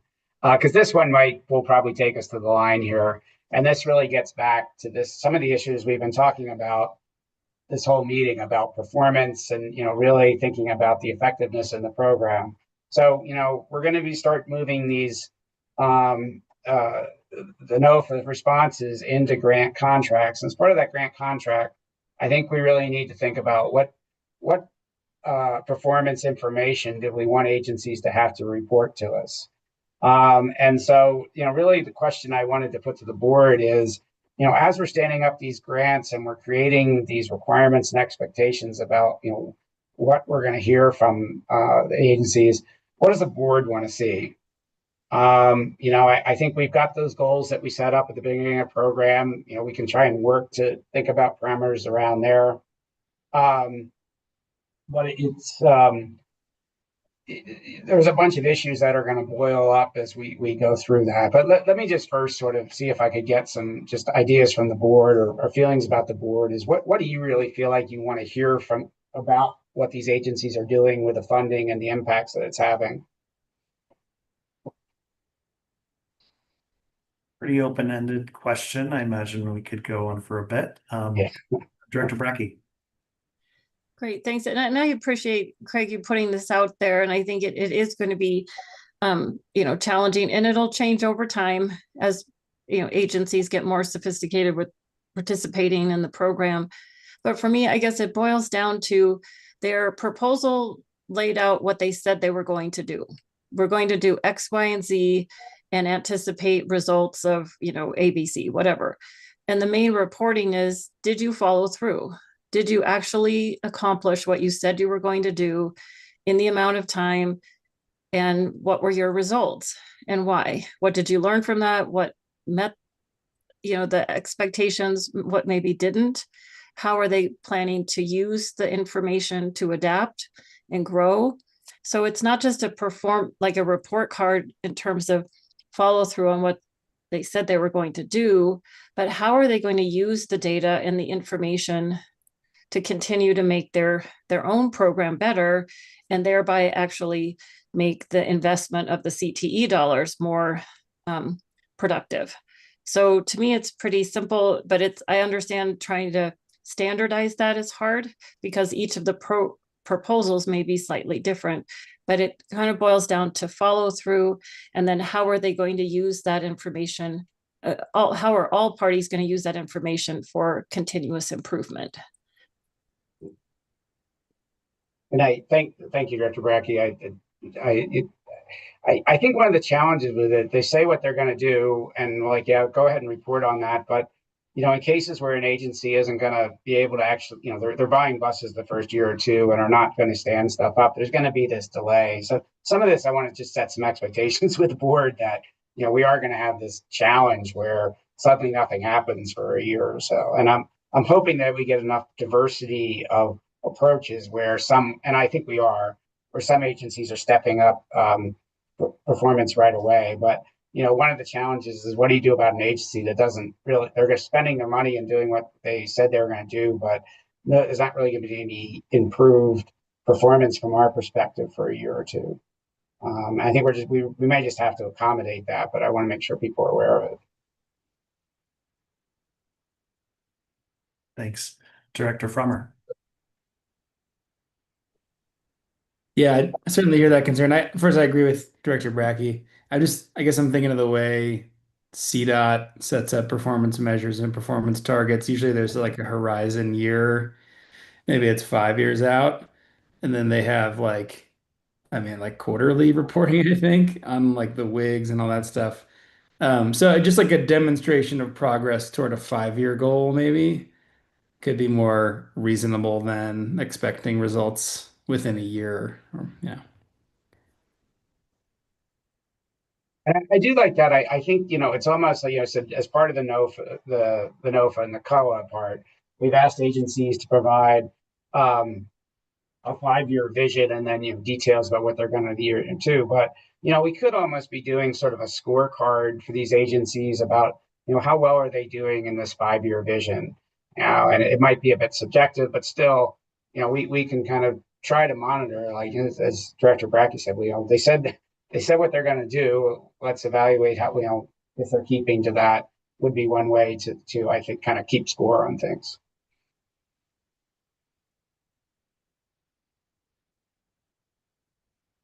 Any other feedback on this topic? Director Jones, I would like to highlight one more issue that I'm discovering is that we are going to have to figure out how we sort of normalize for a bunch of noise that's in the data. One thing that's happened, and the MMF was funding a lot of zero fare programs. So the zero fare programs kind of, they achieve something we like, which is they really increase ridership, but they also tend to kind of mess with like sort of the revenue side of things, because the fare box revenue. So that can influence that local maintenance of effort. But also, if an agency was doing a zero fare, that funding went away. So the ridership drops. But because of SB 230, they're doing things that increase ridership. We want to reward them for what they're achieving with SB 230. And as part of that, we may have to do some normalization of the data to figure out what that net impact of SB 230 is. So again, I want to just kind of highlight for the board that being able to really identify and monitor this performance is not going to be easy. It's going to be, we're going to have that challenge of trying to isolate the impacts from SB 230, some other things that are happening that agencies may or may not have any control of. So I think we're going to have to evolve in this performance reporting because there's a lot of challenges to it. No doubt. Okay. Well, like I said, I think we don't have to answer all this now. This is something I think, again, we'll want to talk about more in the next couple board meetings as and I think as we start going to contract, we'll have more challenges. I mentioned that I've been doing these town halls and taking questions, and generally I find the questions fall into four categories. One is stuff that I can just respond to off the cuff. And I feel like I've got enough direction from I know the answer on. There's some issues that I just need to go back to CDOT, within DTR and CDOT and just make sure we're consistent with internal policies. The third is things like some of these topics now where I really feel like I need guidance from the board to be comfortable in answering them. And then there's sort of a fourth category that is more legal where I'm working with the AG's office. So I probably have 20 or 25 questions that I'm about to publish in frequently asked questions. These are 4 or 5 of them here.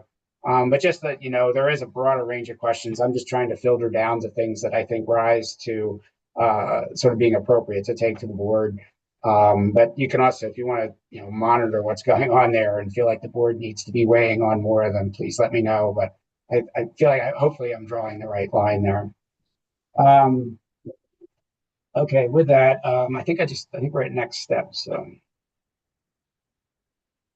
all right, next slide. So our next meeting is September 23rd. We were going to try and do that in person at the CASTA conference, and it was both just proving a bit challenging with some of the board, some of the directors not being available to go. But I wasn't sure it was worth the squeeze. But I'm also just think that in this current financial sort of state financial crisis, just for all of us traveling up there maybe is not the right thing. So I decided to go to a virtual approach. And we'll see if down the road we can get to having another meeting in person. We just went through the whole ZEB capital grants. We said we plan to bring back that for some final tweaks. So you can expect that. I do think at some point pretty soon we need to start talking about this other program that we've got under SB 230, which is the discretionary grant program. We're starting to get a lot of interest, both in terms of the support for creating regional transportation authorities or incentives for doing it, and in multimodal hubs. So I think it's probably time for us, particularly with the progress we've made on the formula program, to start chewing on that. So I hopefully we can frame out some discussions around what we want that program to be and how we want it to be run. Like I said, I anticipate we'll have several grant awards to consider. And then here I think we've got some budget work to do where we need to start developing the CT's budget for FY27. And as I've been alluding to earlier in the meeting, I think we might want to consider taking a look at the FY26 budget, and we may have some recommended changes there based on some more available funding we think we could throw into the mix. So with that, I think, any other questions about next, unless there's questions about next meeting, I think it's back to you, Chairman Jones, to wrap up. Thank you so much. If there's nothing else for the good of the order, I am happy to adjourn us right on time. Thank you all. Thanks, everybody. Thanks, everybody. See Thank you. Thank you.